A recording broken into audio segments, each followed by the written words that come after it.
absolutely insane how much women expect from men that they're only dating. Men in the early dating stages do not owe you anything. Only thing a man owes you is connection, compatibility, a little bit of attention, but you're not his woman yet. Why does he have to pay your bills, pay you gifts, take you out on expensive dates? Prove that he can earn your love? That's absolutely wild how some women act in the early dating stages. Men don't owe you anything. They have other responsibilities, bills as well. However, if you're his woman, then he can spoil you. You should never expect it. I'm just saying, women have a convoluted idea of how dating should be and what dating actually is about. Absolutely wild. Absolutely insane. Men don't owe you anything while dating. So we're supposed to give men a break if they're poor or they're not doing well yet because they could one day, but you guys won't do the same if it's a woman that's not attractive. Are you going to give her a chance? I've never seen that happen. I've never seen a man be like, wow, this woman is really unattractive. Let me give her a shot. Maybe one day she'll do well. Maybe one day she'll be as attractive as me. Maybe one day I'll be attracted to her. Is that how we're supposed to be doing with the finances too? Just like marrying and dating based on maybe one day he won't be broke. I feel like I have to tread so lightly when I'm talking to other men, like saying, you know, yeah, he just was in like a really bad financial situation.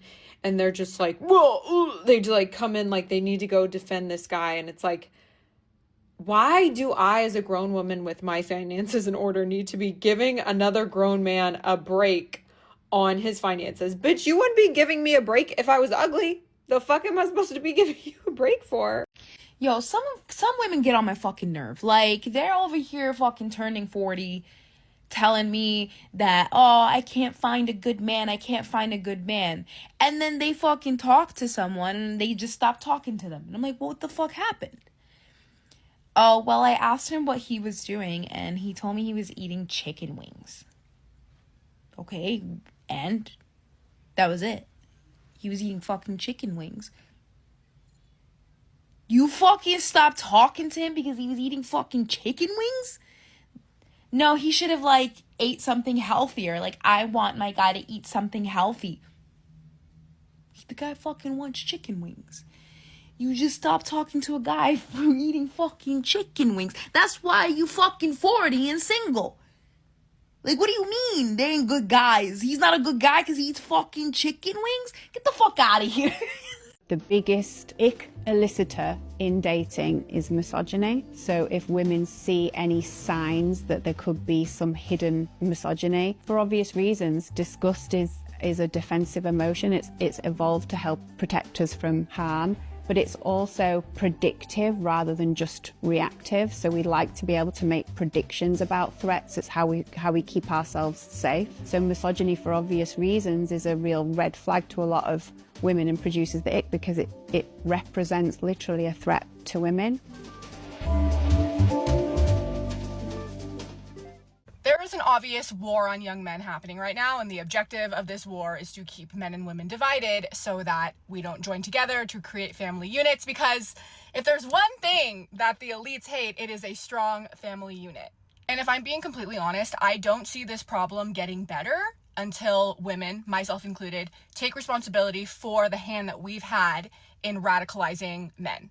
I'm going to add this disclaimer, even though I shouldn't have to. I'm obviously not saying that women are solely responsible for fixing this issue, okay? I'm not saying that. But I will say that we had a big hand in creating this problem, and it is our responsibility to partially amend it. I will give you an example of what the average experience for a man is in this current society, especially online. Men go on TikTok and what do they see? They hear women saying, if you're not tall, rich, and hot, get out of my face. They see women doxing men online just for, sending them a DM on Instagram just because they're ugly. They see women saying, men used to go to war and die and now they just take pictures. They see all of this and it just reinforces this idea that society hates them and that women hate them. I don't know about you, but I would also not want to partake in a society that makes me feel that way. I would also not want to couple up with the gender that's making me feel that way. Now look, this conversation is very nuanced. I'm not saying this is the sole reason why men are becoming radicalized, because it's not. But it is a portion of it, right? And this is something that we as women can control. So ladies, I need you to stop complaining that there are no good guys out there. Because first of all, that's not true. And also, we are not creating an environment that is going to facilitate the growth of good men. We are creating an environment that makes them want to be reclusive. Because all we're doing is shouting, "You suck, we hate you, get out of our faces." And I already know that some feminists are going to attack me in the comments saying, okay, pick me, okay, pick me, okay, pick Misha. But I don't care. I don't care, okay? I think it's very important that women are talking about this, okay? Because this is a problem. This is a problem in society. Men make up half of our population, okay? We want strong men. We need strong men in society. As much as you probably don't want to hear that, it's the truth, okay? Yeah. This is a perfect snapshot of how modern women's approach to dating is broken. She didn't stop talking to him because of chicken wings. She stopped talking to him because she's convinced the smallest imperfection is a deal breaker. When someone spends years believing they deserve better, they just become more entitled about what they will not tolerate. They constantly tell each other to never settle for less. But as time goes by, their options will continue to shrink, and suddenly they're 40, blaming the dating market, when the truth is they eliminated their best chances for relationships along the way. The message is clear: if they treat dating like shopping, eventually the store closes and they'll have no options left. They're lost! When she says misogyny gives women the ick, she's not talking about actual hatred of women. She's talking about any moment a man stops simping. If he has standards, that's misogyny. If he says no to something she wants, misogyny. If he doesn't pedestalize her like the queen of the galaxy, she's protecting herself from misogyny. The ick is just her ego short-circuiting whenever a man doesn't feed her validation. Women are not getting the ick because a man is a threat. They are getting the ick because men don't want to pander to their endless list of demands and unreasonable standards about what they believe men should act like.